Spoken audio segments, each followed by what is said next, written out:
What's going on, guys? Welcome back to my channel. It's time to talk about the box office news from this past weekend. Now, I do apologize about the delay in this video, but yesterday I was shopping at Bull Moose with the Steelbook crew. I did document our trip, and that video is available right now in case you are interested. Now let's talk about the movie that shocked all of Hollywood yesterday, Final Destination Bloodlines. This movie debuted with $51 million. Just by coincidence, the exact same amount overseas. So the current worldwide total for Bloodlines is at 102 million. This is absolutely phenomenal. It's also record breaking. And the reason why it shocked Hollywood yesterday is because the early predictions for the opening weekend were only in the $40 million range. So for this movie to debut with a 5 in front of it is absolutely incredible. And the reason why is the reason that I've been saying for the past couple of weeks now. The Final Destination fan base is huge, and they have been waiting 14 years for the next installment of this franchise. And so because of that time gap, I think a lot of people were just really anxious for the next installment, and they showed their support at the movie theater this past weekend. So because Final Destination Bloodlines has done so well, Warner Brothers is going to want to capitalize on this success, and I'm sure they are going to greenlight Final Destination 7 within the next couple of days or about a week or so. I don't think we're going to have to wait very long for the next movie. Probably within the next couple of years, we will get the next installment. And by the way, this is such a huge winning streak for Warner Brothers right now, with a Minecraft movie, Sinners, and now Final Destination Bloodlines. And let's not forget that coming up in July, they have Superman.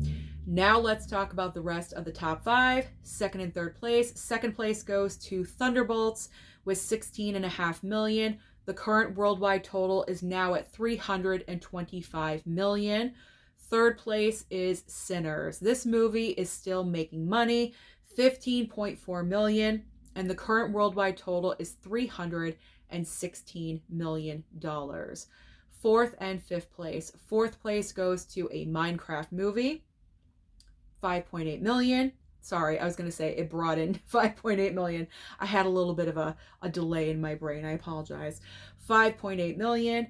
With $928 million worldwide, so close to $1 billion, but it's not going to make it, unfortunately.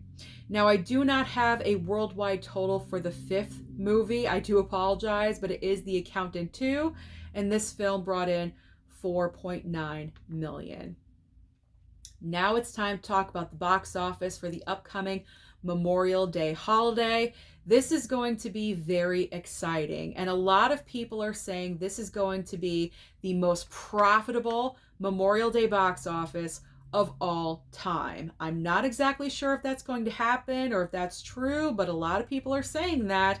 We do have two major movies going up against each other, great counter programming. It kind of reminds me of like Barbenheimer Part 2, because you have such opposite movies from each other, but guaranteed they're both going to make money at the box office. So we have, just in case you don't know, we have Mission Impossible: The Final Reckoning, and also Lilo and Stitch live action from Disney. So which one of these movies is going to take over number one for the holiday, and how much money are each one of them going to make? Let's talk predictions. So as far as monetary predictions of what they're going to bring in for the weekend, let's start with Mission Impossible: The Final Reckoning. So with this movie, I have been hearing a lot of mixed reviews, because early reviews have been coming out, and a lot of them are saying not as good as part 1 of Final Reckoning or as other Mission Impossible films. A lot of mixed reviews. And I believe I heard that the Rotten Tomatoes score of The Final Reckoning is the lowest of the entire franchise of Mission Impossible. So that's a little bit surprising. I'm not saying that that Rotten Tomatoes score is going to have any kind of effect, because if people want to go and see a movie, they're going to go and see it. But you never know. It could always have some effect. It could happen.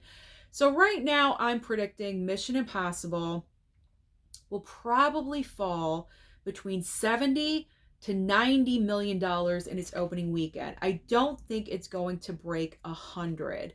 Now with Lilo and Stitch, I feel like this movie is going to be just a little bit more popular than Mission Impossible. So I do think in the opening weekend it's going to bring in over 100 million. So I'll say 100 million to about 130 million dollars. I'm kind of playing it safe because I'm not really sure. I mean, who knows? Maybe people are going to just flock all the theaters. They're in the mood for movies for Memorial Day. Say that 5 times fast. Maybe people are in the mood for movies during Memorial Day weekend and they want to see both movies, or they're going to see Mission Impossible 5 times. Anything could happen. These are just rough estimates that I'm going off of, that I've seen other sources talking about. So this is just where I'm landing. Hopefully both of these movies perform better than what I'm saying, but I don't know. I'm just being a little bit conservative with my numbers. So because of where I think Lilo and Stitch is going to fall, obviously I believe Lilo and Stitch is going to win Memorial Day weekend, and it's going to be the brand new #1 movie this time next week. And I probably will put out next weekend's video on Monday as well. I've kind of been going back and forth, but I think I will do next Monday as well. So this time next week, you'll see me again. Well, you see me every day, but you know what I mean? You know what I'm saying? You get what I'm saying. So yeah, I think Lilo and Stitch is going to beat out Mission Impossible. And the reason why I think that is because Mission Impossible is a very popular franchise, and we know Tom Cruise really owns the box office during summer. Well, except the last Mission Impossible. But that's because it was released during Barbenheimer. That was a huge, huge mistake. But Tom Cruise is very popular with moviegoers. So his movie is definitely going to make a lot of money. But I think Lilo and Stitch is going to win at the end of the day because your character is a little blue furry alien creature that is so cute, and he's walking around causing a bunch of havoc and chaos in this movie. And I think children and young kids are going to beg their parents to take them to the theater to see Lilo and Stitch. They are not going to want to wait to stream this on Disney Plus. They are going to want to see it at the theater, either Memorial Day weekend or the following weekend. They're going to want to go and see this. So I think that's the reason. Is Stitch the blue alien? Yeah, isn't it? It's Stitch, right? I haven't seen the movie, so I don't know. But Stitch is the factor. I think Stitch is the winning factor of that movie winning Memorial Day. Does that come across okay? I think so. Okay. So Lilo and Stitch. Lilo and Stitch is going to be my #1. Mission Impossible is at #2. And then Bloodlines is going to fall to 3rd place. That is my prediction for this time next week.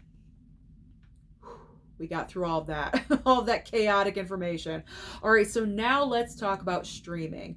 Just in case you're not interested in going to the movies this coming weekend, you know it's going to be crowded, you want to stay at home and watch something, we do have some options for you. As we always do, there's always options. So over on Netflix, we have Fear Street Prom Queen, and also The Wild Robot. Now, I did write down Fear Street Prom Queen. I would like to stream this movie. I'm interested. I did not see the prior 3 Fear Street movies. That shouldn't be a factor, right? They're all like individual movies. I think I'll be okay. So I would like to check that one out. But with The Wild Robot, this is great because previously it was only exclusive to Peacock. So now if you have Netflix, you will be able to watch that movie. And it's one of the best films from last year. And that's coming from someone that doesn't watch a lot of animation. I watched this movie and I loved it. I think it was like, what, in my top 5 from last year? Awesome movie, heartfelt, great for the family. So high recommendation for The Wild Robot. Next up on Max, or HBO Max, as it's going back to HBO Max. I don't really know what's going on over there, but over on Max, I'm just going to call it Max for now. Mickey 17 is debuting this coming Friday, May 23rd. So if you missed that in theaters, you may want to consider streaming it. We also have a brand new documentary called Pee Wee as Himself. And I would like to watch this documentary. Pee Wee Herman, very nostalgic for me. I grew up in the 80s and 90s, and Pee Wee's Big Adventure. I remember that movie and the TV show and all that. So I would like to check that out. So I wrote that down on my streaming list. Now, over on Hulu, Hulu is debuting The Last Showgirl. This is the movie that was getting a lot of attention during award season for Pamela Anderson and also Jamie Lee Curtis. I saw this film in theaters. I thought it was just okay. I would like to rewatch it though, so I put that on my list as well. There's also season 2 of 9 Perfect Strangers. I didn't watch the first season. I heard about it. Maybe I should start watching it. Comment down below and let me know. Should I start watching that show? All right, Disney Plus is adding Tucci in Italy to their streaming service. Stanley Tucci hanging out in Italy. I'm not really sure what he's doing in Italy. Is he just touring around? Is he tasting food? I don't know. He's probably doing a little bit of everything. So that could be interesting for you guys. Prime Video has Motorheads, which is a brand new series, and also Earnhardt. I believe this is a 4-part docu-series. Finally, on Apple TV Plus, we have a brand new film called Fountain of Youth, starring John Krasinski and also Natalie Portman. So that is everything happening at the box office and also on streaming. So comment down below and let me know your thoughts about Final Destination Bloodlines or the upcoming Memorial Day box office weekend. Which movie do you think is going to win? Don't forget to like and subscribe before you leave, and I'll see you next time.